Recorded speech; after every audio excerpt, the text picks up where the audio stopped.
What is going on, fight fans? So Terence Crawford, it appears now that he no longer wants to fight at 154. He wants to fight at 147. And the reason that this is happening is because he wants to go up 3 weight classes to fight Canelo or Jermell Charlo, whoever wins, to be one of the people to jump 3 weight classes and fight for undisputed, right? Something that has not been done before. So he doesn't want to jump 2 weight classes because that would mean that Jermell Charlo did that, or Jermell Charlo attempted that. He wants to do something that seems even more impressive, and he wants to jump 3 weight classes. Now, a lot of people are piggybacking off of what this and saying, oh, see, from like these content creators are piggybacking off of this and saying, look, we already were telling you that this is what he wanted to do. No. The rumor was that he wanted more money. There ain't no more money situation because that has already been agreed upon through the rematch clause being put into the contract. The winner gets more money in the rematch. But one thing that the winner has control over, and this is the only thing that they have control over in the rematch, is the weight. Is it going to be 154? Is it going to be 147? Now, I do see it in the way where, okay, Crawford is still offering the rematch. He just doesn't want to do it at 154.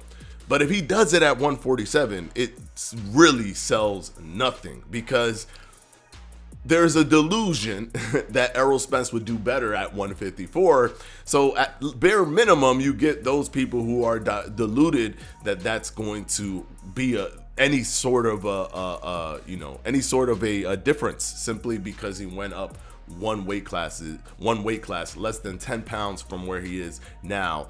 That's gonna make all the difference. Even though they won't tell you, they won't say that he had a nutritionist for the first time. They won't tell you that he made 147 on the money, scientifically set by his nutritionist. They won't tell you that was just fought Ugas and looked probably one of his best performances of all time. That was the fight right before Terence Crawford. This was after car accident, after retina tear. Ugas just beat Manny Pacquiao. Ugas, to many, arguably beat Sean Porter, and he demolished Ugas, and he just came right off of that Ugas fight and went to Terence Crawford. All of a sudden, now he's weight drained. But I digress.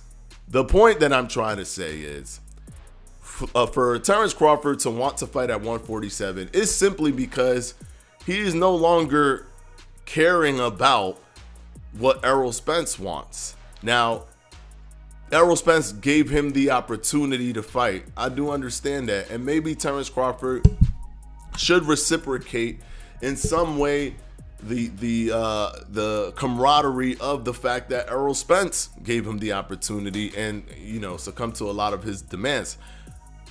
I can see that. But he's playing in a dog-eat-dog kind of world where Terence Crawford is like, yo, I'm worried about my own legacy. We had a rematch. We had a fight, and it wasn't even close. Now, if you want to fight me at 147. That way I could do the 3-weight jump. I could defend my belts.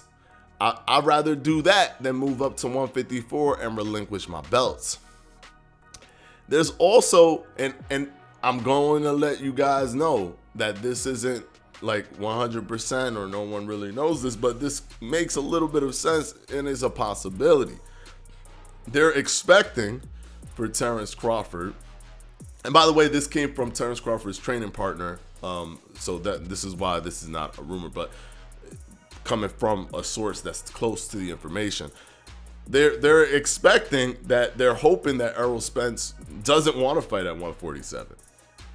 They can't get out of the rematch clause, but they could say, okay, let's do it at 147 again.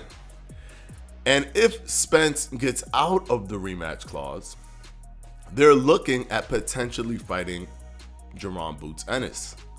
And I think that's probably a little bit better. If you're going to sit at 147 waiting for the whole Canelo Jermell Charlo fight to get over with, get a little Boots fight in, like silence all the hate. Because here's the problem. A lot of the people that hate on Crawford is what motivates Crawford. There are people saying, oh, he ain't going to be a 3-division champion because he's moving up to 154. He ain't going to be jumping 3 divisions. Everybody's hyped like he's jumping 3 divisions. He's going to fight Errol Spence at 154. He's only going to jump 2 divisions, and Jermell already doing that. So in his mind, he probably thinking, oh, okay, cool. So I'm going to stay at 147. And then people are like, yeah, but why you not fighting Boots? Why you want these guys? Boots, Boots, Boots, right? Because now that's the new rally cry, Boots.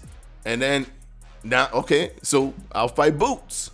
I'll fight Boots, like literally cut his whole reign short, and then I'll go up for Canelo or Jermell Charlo.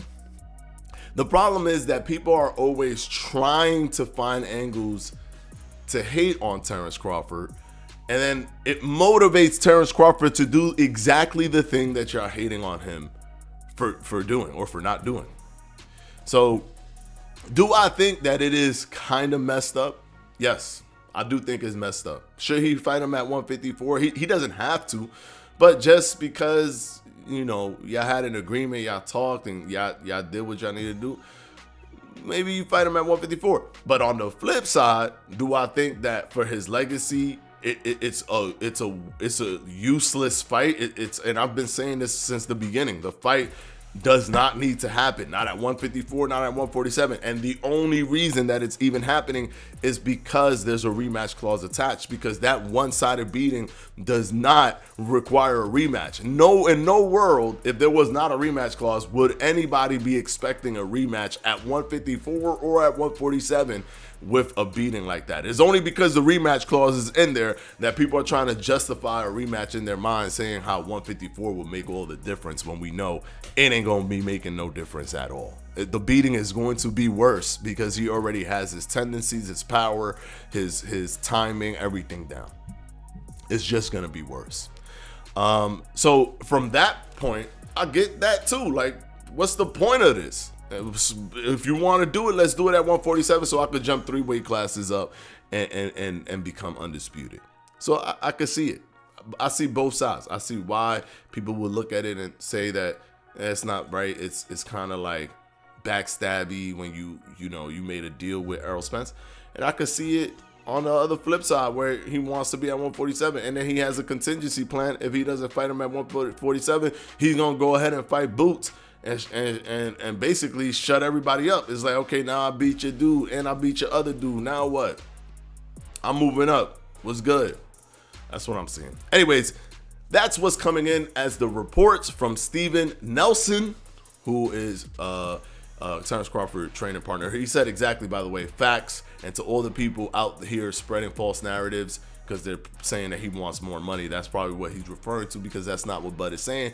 Content creators are going to bounce off of this trying to pretend like this is the thing that they were talking about. They were talking about more money. That was a fake rumor. That's why we don't talk about rumors here. You get it straight from you get information that comes straight from sources. Bud is offering Errol a fight at 147. If he doesn't take it, which we're hoping he doesn't because it's a waste of time, he's not lying.